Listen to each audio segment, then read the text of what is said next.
Ladies and gentlemen, welcome to the Sunday of the Henley Women's Regatta. It is a beautiful day here in the seat of the Oxfordshire countryside. We're blessed with beautiful weather, perfect conditions for rowing as we enter into the business end of all of the events here at the Henley Women's Regatta. A full schedule of racing running from in about 3 minutes' time right through to 4:30 this afternoon, starting off with some quarterfinals in the junior quads, and you can see the two crews attached to the state boat Glasgow Academy coming forward on the left-hand side of your picture.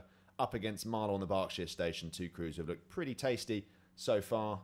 And I'm delighted to be joined in the commentary booth by Carol Wallace. Carol, you spent most of the weekend on a boat so far, following the racing. Oh, I certainly have, Tom, and the views from up here, being able to see what's being broadcast live, is just astounding. I hope you're at home enjoying these pictures or sitting elsewhere enjoying these pictures, because the quality of the production is just astounding. Crews just sitting on the start now, Glasgow ready, Marlow just coming forward there, and they should be off in a few seconds.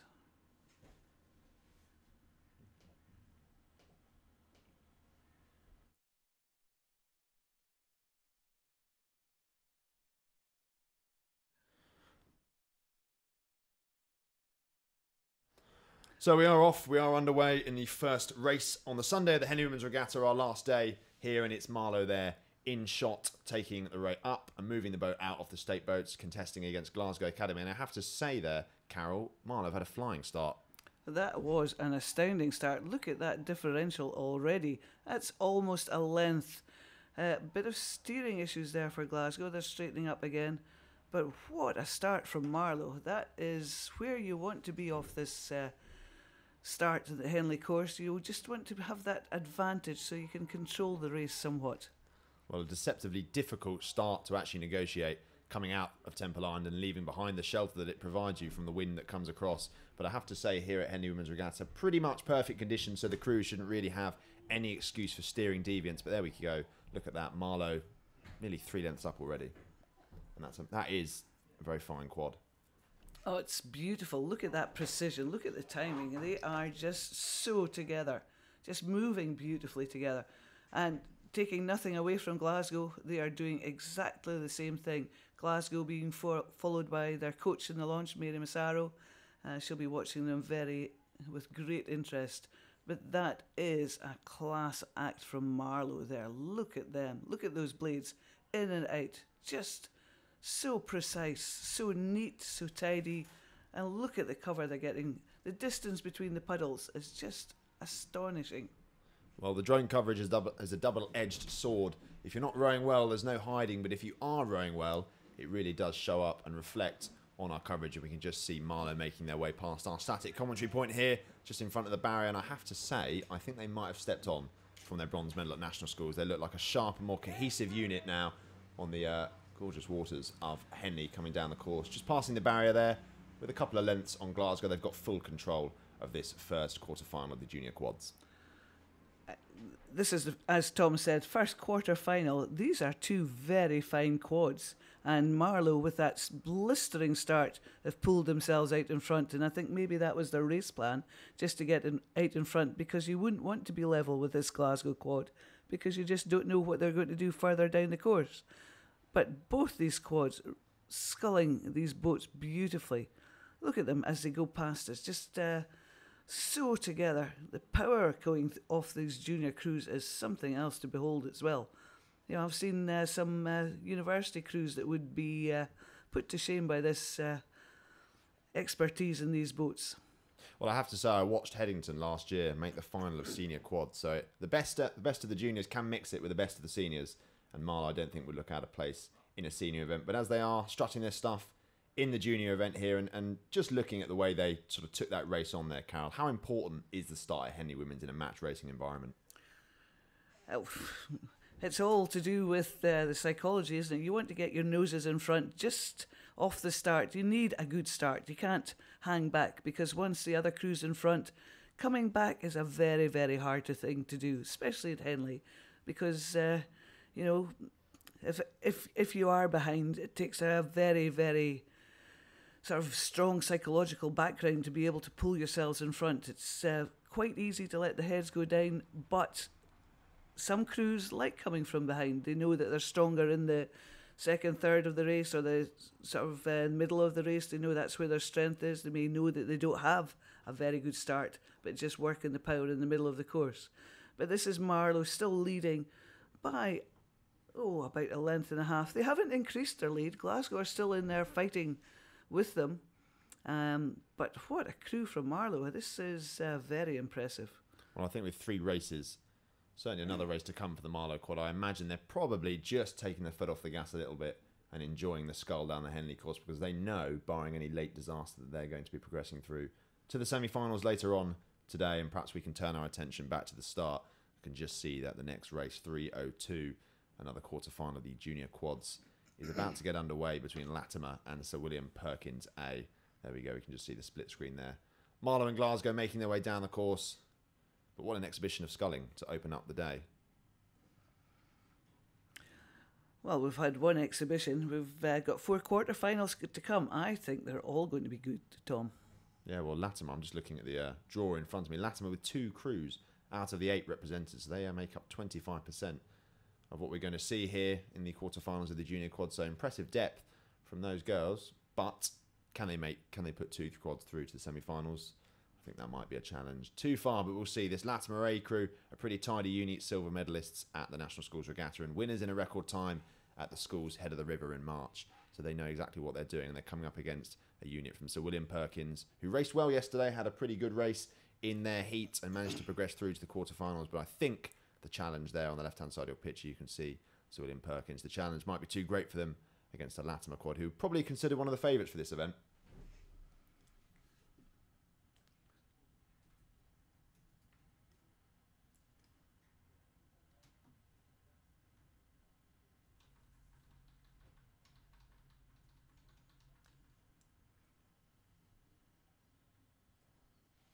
Do we do the results?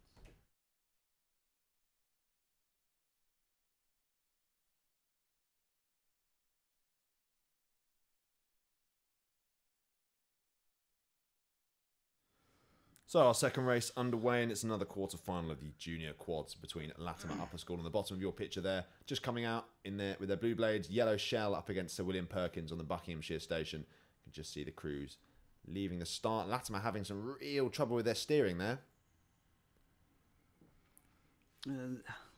They may be having some trouble with their steering, but very good start from both these crews, as you would expect in the quarterfinals. Blistering starts and pretty close together there, pretty level, I would say. Maybe Sir William Perkins' school just taking a slight advantage there as they come down the island. Well, I have to say, the form book's being turned upside down here, because Sir William Perkins looked to have had the better of the 2 starts, and that can be so important at Henley. But Latimer haven't let them get away, and there's little more than, I'd say, a couple of feet in that. Maybe even Latimer have the advantage there. The commentator's curse strikes again. I was just thinking, just as Tom said that I thought, no, I think Latimer are now up. But a very good start for both these crews. But it's not much. It's still half a length. And I'm sure Sir William Perkins' school will be delighted to hold them to half a length. Because, as we said earlier, the starts are so important. And that is a gutsy performance from Sir William Perkins with the form from the Latimer crew. They are still holding on to that differential as they work their way down the car park area. Sorry, carry on, sorry. As I said, I love watching quads racing, and this is so good because the views we're getting from the cameras are just stunning. Just watch these girls go. And I think it's Latimer Upper just taking advantage there. They've just done a wee move just to get a bit of free water between themselves and Sir William Perkins' school. Great start from Sir William Perkins. I think the quality of the Latimer school is starting to show, and they're starting to pull themselves away just as they head for the general enclosures area. Well, we talked at length yesterday about breaking that elastic, that intangible connection between the crews, and that once you've done that and you've established clear water, you can control the dynamic of the race. And it looks like Latimer straining to do that here, and it looks like they've been quite successful at doing so. They have clear water over Sir William Perkins, and that's damaging psychologically for the crew there, just vanishing from the bottom of your shot, because not only can they not see their opposition, they also can't hear them anymore. And it means that mounting a comeback is going to be doubly challenging. Well, it certainly will be because they're going into the enclosures area now, and I'm sure there's going to be lots of support for the Latimer crew, and Williams Perkins crew will hear that and know that Latimer are so far in front. Well, not so far in front, but a wee bit in front, enough to get their supporters excited, and that is one that you have to really fight against. Just drown out the noise from the bank and just do your own race, go through with your own race plan, and work as hard as you can.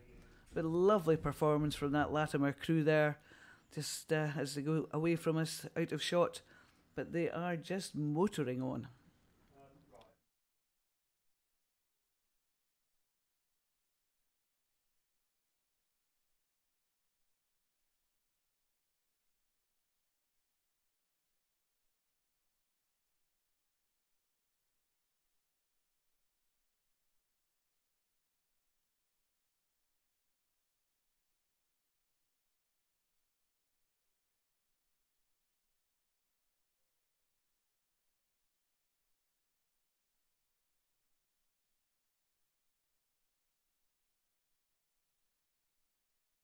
Latimer, oh, they've dropped it. Yeah, you can just see there Latimer in the foreground of your shot, enjoying their scull down the course, enjoying their quarter-final, closing out the competition and making sure that they are going to have safe passage through to the semi-finals, looking very cohesive and very efficient at both ends of the stroke. Definitely, because the form of this crew, they are in with a strong chance of having another 2 races today. So conserving the energy whilst they can, they know they have got some advantage over the Sir William Perkins School crew, but they continue to proceed down the course, just ensuring themselves of a place in the next round. Absolutely, and speaking of Latimer and how well they performed in that quarterfinal, let's see if their B crew can mount a challenge against the indomitable Henley force that won gold in both the 8 and the quad at the National Schools Regatta. Race 303 is underway. It's Latimer on the right-hand side of your pitch on the Berkshire Station, Latimer B crew. And Henley having a bit of interaction with the booms there, which is sort of a surprise considering they're the home crew on the Buckinghamshire Station. But what a start from Latimer. Absolutely. That is quite surprising. Well, for me anyway, but that strong start from Latimer. But if you've got 2 strong crews in the school, you would race them against each other. You'd practice starts against each other. And I'm sure that's what they've been doing. And that has paid off. Henley's steering issue just coming off the island has cost them a wee bit of time there. But Henley working back through that Latimer crew. And indeed they are. They're just going through them very slowly. But they are certainly starting to move through the Latimer crew. Yeah, Henley just putting in a move there. You can just see an extra squeeze as they go through the water, just trying to pull away from the Latimer crew. Latimer trying to respond to that squeeze from Henley, and they're sticking with them. This is fantastic to watch. Look at these 2 crews, head to head, neck to neck, stroke for stroke, battling it out as they come down the course. And, whoa, just so close. And just lifted my head up there, and I could see them go past us in this commentary position, and they were level. Wow, this is a race. Well, I think Henley gave themselves quite a lot of work to do with their slight deviation from their station, but as you say, Carol, they have come back online and back on course, and maybe back on track to win this quarter-final. But Latimer putting in a pretty good performance here, and they'll be delighted to be where they are. Oh, absolutely. And I think they're forcing Henley to work a bit harder than they were possibly expecting to have to work. They are now starting to move away about half a length in front, but they are still having to work very, very hard indeed. And this is still the quarter-final. If they get through, they could have a possible 2 more races today, which is quite sapping having to work this hard, this early on. But Henley progressing really well now. They've got into their nice race pace. They're moving very nicely indeed, just lifting those boat up with every stroke, just working their way through the Latimer crew. And just going past us there. And now you can see that they've taken that length advantage. Not clear water yet. They haven't, as Tom very eloquently said in the last race, broken that elastic. Latimer, give them their due. They have not given up. They've still got that overlap of the canvases, and they are working their way down the enclosures, really pushing that Henley crew very, very hard indeed. You make a very good point, Carolyn, that actually this Henley crew will likely have probably another 2 races today, and they have given themselves a bit of unnecessary work there had they managed to sort of negotiate the start phase without interaction with the booms or sort of moving away from their station, they would have been able to sort of get out and put this race to bed earlier. But now they've managed to engage themselves in a ding-dong battle all the way down the course, and that might well test them later on. Well, if you look at the overhead shot there, they're still not pulled that far away from Latimer to give them a bit of breathing space, because they'll have to watch what Latimer do in the latter phases of the race, because they could still be caught. I think with all the achievements that Henley have had in the last few years, double gold medalist at the national schools and course record setters at the school's head in March, you just expect Henley to dominate every single competition that they come into, but not having it all their own way against a sort of a resurgent Latimer B crew, who actually are the fastest B crew in the country. And as you say, we should give them their dues for a strong performance. But we'll move back to the start, keeping one eye on Henley and Latimer B making their way down the course, because race 3:04 is underway, and this is Headington School A, just passing the foreground of your picture there on the Berkshire station, up against a crew from the Tideway Scullers School on the Buckinghamshire station. And clean starts from both crews there. We were talking earlier earlier about blistering starts, and I think that Headington start was something else.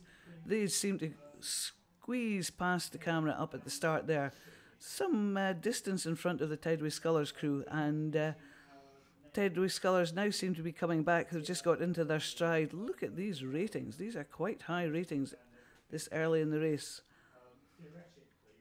and that is very impressive. You can just see the Henley crew finishing there, and they have worked hard for that win in that third quarter final of the junior quads. But it's Headington, with that blistering start, having pulled themselves out to about 2/3 of a length over the Tideway Scullers crew.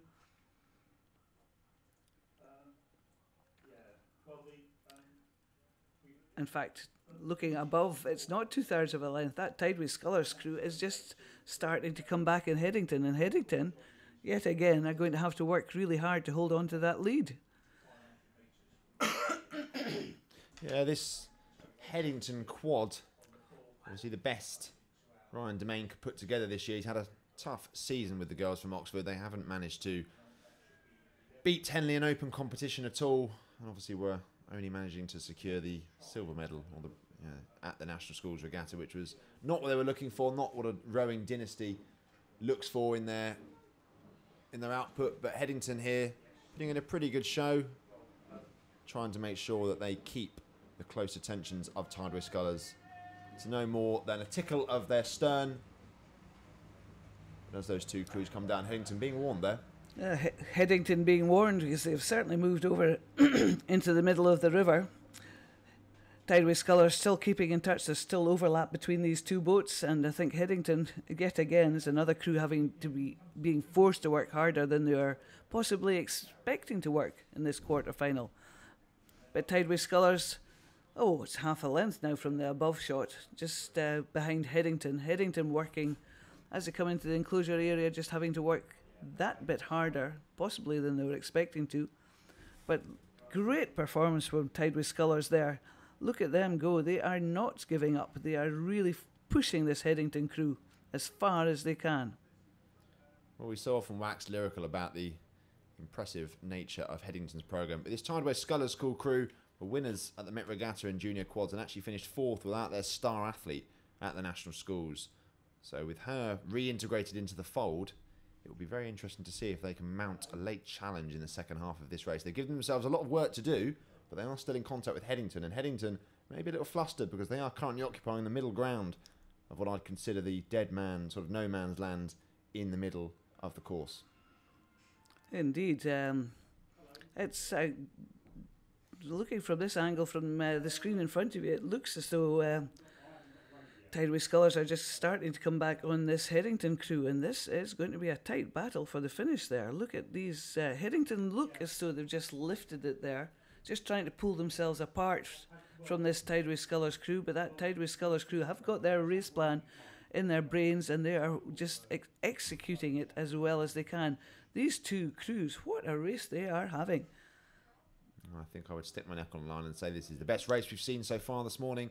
This is the fourth race on the Sunday of the Henley Women's Regatta, and here we go. Tideway Scullers are going to have to raise the rate and really squeeze the legs, try and get everything they possibly can out of the final few strokes to overturn a Headington crew who have led all the way down, to be fair to them.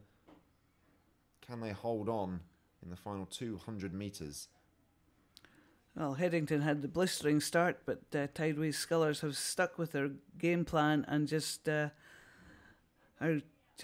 holding on to this Headington crew, forcing them to work as hard as they can. Here we go, Tideways Scullers winding up. You can see the rate coming up as they approach the line, and we'll wait to see. Our static camera angle not giving us much of an idea of who's in the lead as they come up towards the line. Just keep an eye on that on the top right-hand side of your picture.